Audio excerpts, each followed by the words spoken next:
ये तो जनता के आंख में धूल झोंकने का है।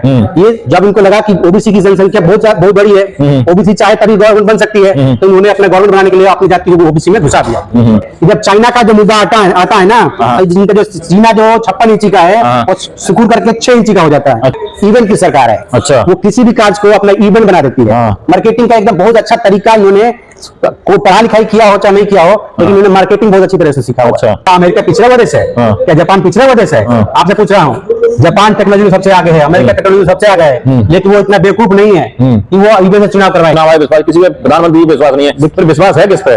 देखिए, जो मीडिया हाउस है, जो मीडिया हाउस है बिके हुए हैं, उस पर विश्वास नहीं है। अच्छा, आप लोग जो मीडिया है, जो सोशल मीडिया है, वही असली मीडिया है। मैं तो ये कहता हूँ, मैंने तो 2 साल से अपने घर में अपना टीवी चैनल देखना बंद कर दिया है, तो मुझे पता है कि वो जो लोग बोलते हैं। ये बताइए, जो मीडिया के आदमी है, उनका काम ये होता है कि क्वेश्चन करना चाहिए। वो तो सरकार की वकालत करते हैं, 4 लोग बैठा देंगे, और कोई भी एक वक्ता अगर सरकार के विरोध में बोलता है तो वो एंकर चिल्लाने लगता है गवर्नमेंट के फेवर में।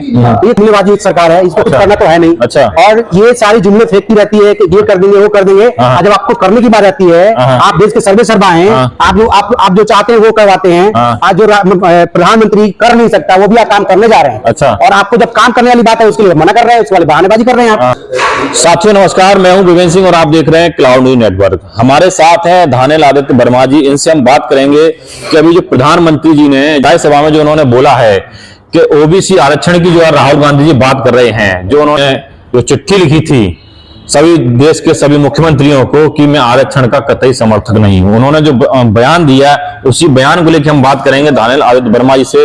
ये सोशल और पॉलिटिक्स मुद्दों पर अपनी बेबाकी से राय रखते हैं। तो सर, किस तरह से देखते हैं जो प्रधानमंत्री जी ने जो बोला पार्लियामेंट में, उसको आप किस तरह देखते हैं? और राहुल गांधी जी जो आज 50% आरक्षण की ओबीसी के लिए मांग करते हैं और जाति जनगणना की बात करते हैं, तमाम तरह की आज बातें कर रहे हैं, लेकिन प्रधानमंत्री ने कहा है कि पहले आप देख तो लीजिए कि आपको इससे समस्या उत्पन्न हुई है।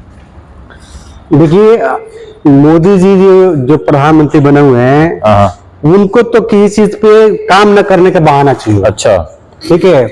ये जो पीछे के गड़े मुर्दे जो खोद रहे हैं ये, तो उनको तो काम नहीं करना है, उनको लागू नहीं करना है, तो पीछे की बातें कर रहे हैं। अच्छा, अरे आप प्रधानमंत्री आप हो, आप आज सारी योजनाएं लागू कर रहे हो, और आज आपको नहीं करना है तो आप पीछे का ठेकरा फोड़ रहे हो। अच्छा, उन्होंने दिया नहीं दिया तो अलग बात है, लेकिन ये आप क्यों नहीं करना चाह रहे हो? जब हमारे लोग मांग कर रहे हैं और जब जातिगत जनगणना हो चुकी है और बिहार में नीतीश बाबू ने जनगणना करके दिखा भी दिया, तो आप ये करना नहीं चाह रहे हैं और आप नेहरू जी पे अपने ठेकरा फोड़ रहे हैं। तो मैं ये कह रहा हूँ, गलत क्या कह रहे हैं, सही तो कह रहे हैं। राहुल गांधी जी आज कह रहे हैं कि जाति जनगणना होनी चाहिए, 50% आरक्षण की मांग कर रहे हैं, ओबीसी 50% आबादी है उनकी, महिला आरक्षण की बात कर रहे हैं, तमाम तरह की बात कर रहे हैं, न्याय यात्रा निकाल रहे हैं, तो वो गलत क्या कह रहे हैं बताइए? नहीं तो राहुल जी तो सही कह रहे हैं ना, लेकिन जो मोदी जी जो कह रहे हैं ना, वो एक बहाना है और ये जुमलेबाजी सरकार है, इसको कुछ करना तो है नहीं। अच्छा, और ये सारी जुमले फेंकती रहती है कि ये कर देंगे, वो कर देंगे। जब आपको करने की बात आती है, आप देश के सर्वे सर्वा हैं, आप जो चाहते हैं वो करवाते हैं। आज जो प्रधानमंत्री कर नहीं सकता, वो भी आप काम करने जा रहे हैं। अच्छा, और आपको जब काम करने वाली बात है उसके लिए मना कर रहे हैं, उसके वाले बहानेबाजी कर रहे हैं आप। तो ये तो एक बहाना है। देश के यशस्वी प्रधानमंत्री है वो, सबसे लोकप्रिय प्रधानमंत्री है देश के, आप कैसी बातें कर रहे हैं? देश के तो ऐसे यशस्वी प्रधानमंत्री हैं, जब चाइना का जो मुद्दा आता है ना, जिनका जो सीना जो 56 इंची का है और सुकून करके 6 इंची का हो जाता है। अच्छा, आप इनके देखिए, इनके जो यशस्वी विदेश मंत्री हैं जयशंकर जी, ये स्टेटमेंट देते हैं कि भाई साहब, चाइना तो इतनी बड़ी कंट्री, बड़ी इकोनॉमी है, हम इतनी छोटी इकोनॉमी है, हम उसके सामने कैसे बात कर सकते हैं? तो ये बताइए, जिस देश का विदेश मंत्री ऐसी बात कर रहा है, तो उस देश के प्रधानमंत्री अपना सीना फैला कर दिखा नहीं सकता है। और आप ये देख लीजिए, 9 सालों के अंदर कोई भी स्टेटमेंट प्रधानमंत्री जी का आया हो चाइना को लेकर के, वो तो झूला झुलाने के लिए बुला लेते हैं, लेकिन कोई एक्शन लेने के लिए बात ही नहीं करते। पाकिस्तानों घर में घुस के सबक सिखा के आए हैं।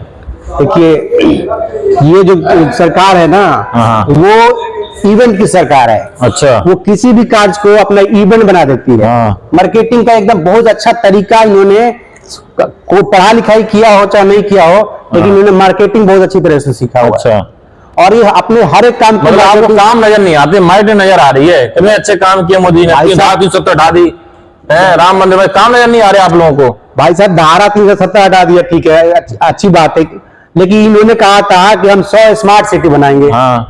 कब बना दिया उन्होंने? हाँ। आपके खाते में 15 लाख रुपए आए क्या? हाँ। पत्रकार जी मैं बोल रहा हूँ, आपके घर के कितने लोगों के खाते में 15 लाख रुपए आए? तो बोल दिया ना, जुमला था वो तो जुमला था ना। तो मैं तो वही कह रहा हूँ कि जो सरकार है वो जुमले की सरकार है। अच्छा। और उन्होंने कहा था कि 100 स्मार्ट सिटी बनाएंगे। हाँ। 2 करोड़ लोगों को रोजगार देंगे हर साल। हाँ। तो 5-10 दिन में 20 कह रहे हैं ना आज भारत बन रहा है। भाइयों आप जितने भी लोग सुन रहे हैं, मैं युवाओं से पूछ रहा हूँ कि 20 करोड़ युवाओं को रोजगार मिला क्या? नहीं मिला क्या?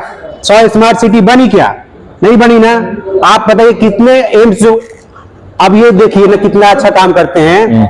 ये तो कहते हैं कि एम्स खुल गया दरभंगा में, हाँ। और जाके वहां पे देखिए तो खेत भरा हुआ है। तो इनका तो विकास, अब बताइए कि आप अगर आपके विकास का नाम ही यही है तो आप कुछ भी करते रहिए, विकास करते रहिए। मोदी जी ओबीसी के प्रधानमंत्री, इसलिए आप लोगों का आंखों चुभ रहे हैं। भाई साहब आप ये जाके आप कहते हैं ना कि रिसर्च करिए। हाँ। तो आपको, आप पत्रकार हैं, आपको तो रिसर्च करना चाहिए। मोदी जी कह रहे हैं, मैं सोना के ना, ये तो आपको भी तो रिसर्च करना चाहिए। तो मोदी जी कहते हैं, तो मोदी जी कब आए हैं? वो जन्म से ओबीसी पैदा हुए हैं क्या?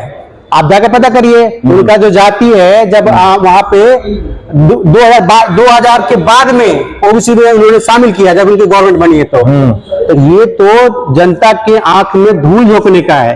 ये जब इनको लगा कि ओबीसी की जनसंख्या बहुत बड़ी है, ओबीसी चाहे तभी गवर्नमेंट बन सकती है, तो उन्होंने अपना गवर्नमेंट बनाने के लिए अपनी जाति को ओबीसी में घुसा दिया। ये बात है। तो विपक्ष 400 पार जा रहे हैं, विपक्ष कहीं दिख नहीं रहा है। भाई साहब आप ये बताइए, 400 पार कहने के लिए आपको कॉन्फिडेंस कहाँ से आता है? हाँ। इनको कॉन्फिडेंस जो आता है इलेक्शन जिताओ मशीन से आता है। अच्छा। ठीक है, जो ईवीएम है ना, इलेक्शन विनिंग मशीन है।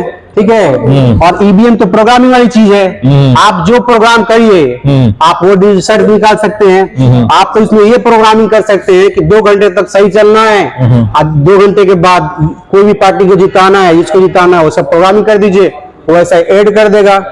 आप ये रिसर्च करके देखिए, कल परसों में चुनाव आयोग कह रहा है हमारे, ठीक है, कल परसों में चुनाव आयोग के साइट पे गया था, और मैं देख रहा था कि जब रिजल्ट के टाइप पे चेक कर रहा था तो वहाँ रिजल्ट ही नहीं दिखा रहा है। पहले जो रिजल्ट दिखाता था कि कितने कैंडिडेट को कितना आया हुआ है, लेकिन जब लोगों ने रिसर्च करके देखा है कि जीतने हुए कैंडिडेट को इतना मिला है, विनिंग को, हारने वाले को इतना मिला है, जिसका अंतर डिफरेंस कर रहा था, तो गवर्नमेंट गायब कर दिया उस डाटा को कि कोई क्लेम न कर सके।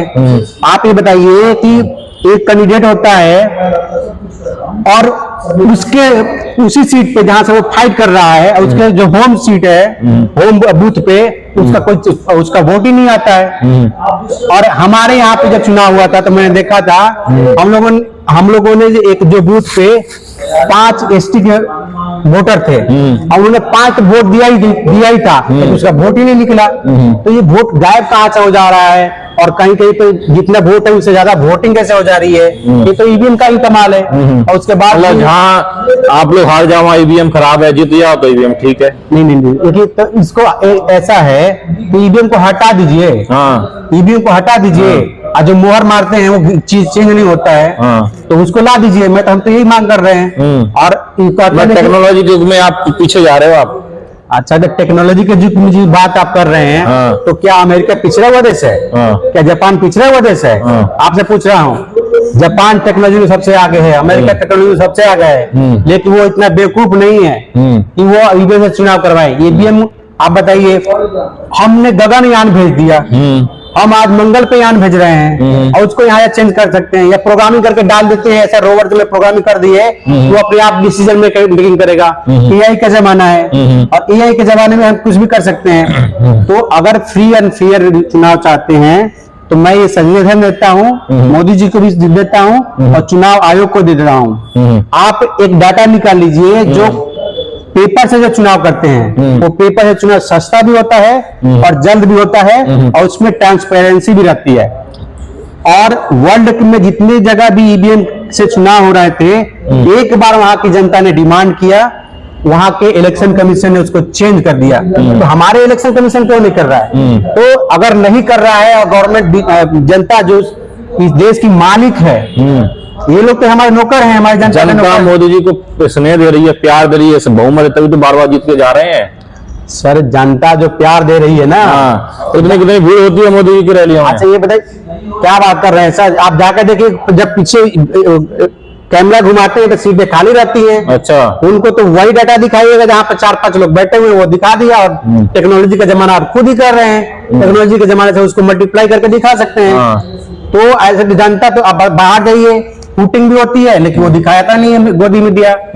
तो आप तो जो दिखाएंगे आपको वही विश्वास दिखेगा। नहीं है, मीडिया विश्वास, चुनाव आयोग विश्वास, किसी पे प्रधानमंत्री पे विश्वास नहीं है, फिर विश्वास है किस पे?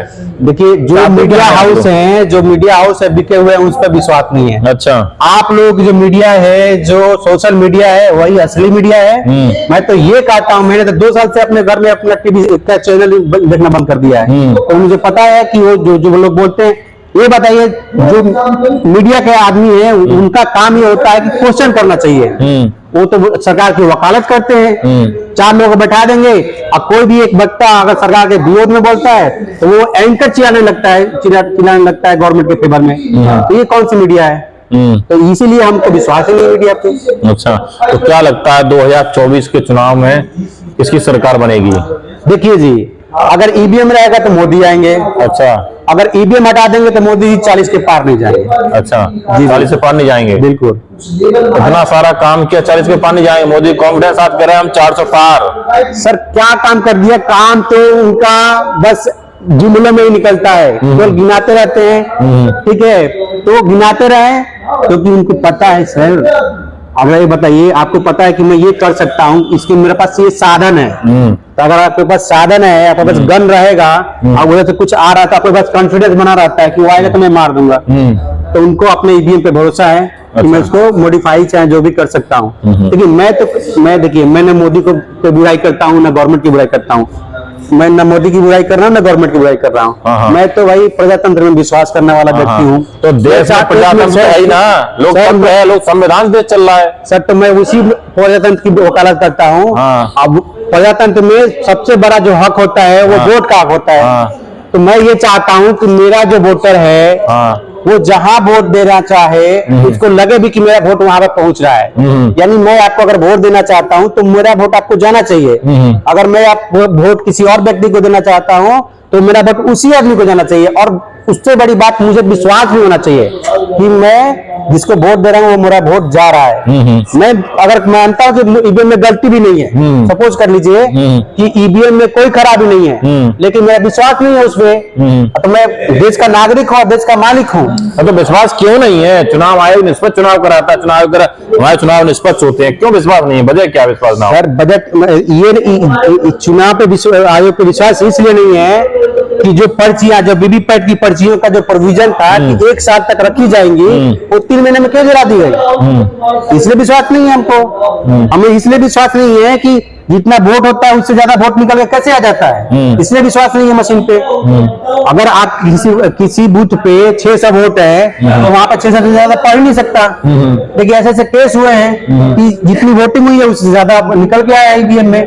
आपने वोटिंग किया कि इतना वोटिंग हुई है, 540 वोट गिरे हैं, और जब काउंटिंग होती है तो 570 वोट आ गए हैं। तो ये कहाँ से पैदा होती है? ईवीएम तो पैदा नहीं कर सकते ना। हमारे साथ धानिल वर्मा आदित्य, इन्होंने कहा कि अगर ईवीएम से चुनाव होगा तो 2024 में मोदी जी की सरकार में, अगर ईवीएम से चुनाव नहीं होगा तो 40 से ज्यादा सीट बीजेपी की नहीं आएंगी। और इन्होंने कहा कि मोदी जी को जब कोई काम नहीं करना होता है, जब उन्हें बहाने बनाने होते हैं तो पुराने मुद्दे उखाड़ लेते हैं कि ये इन्होंने किया, वो उन्होंने किया। आप लोगों की क्या राय है इस वीडियो के लिए? आप अपनी राय हमें कमेंट बॉक्स में जरूर दीजिएगा। धन्यवाद। लेटेस्ट अपडेट पाने के लिए हमारे चैनल क्लाउड न्यूज को अभी लाइक करें, सब्सक्राइब करें और बेल आइकन दबाना बिल्कुल ना भूलें।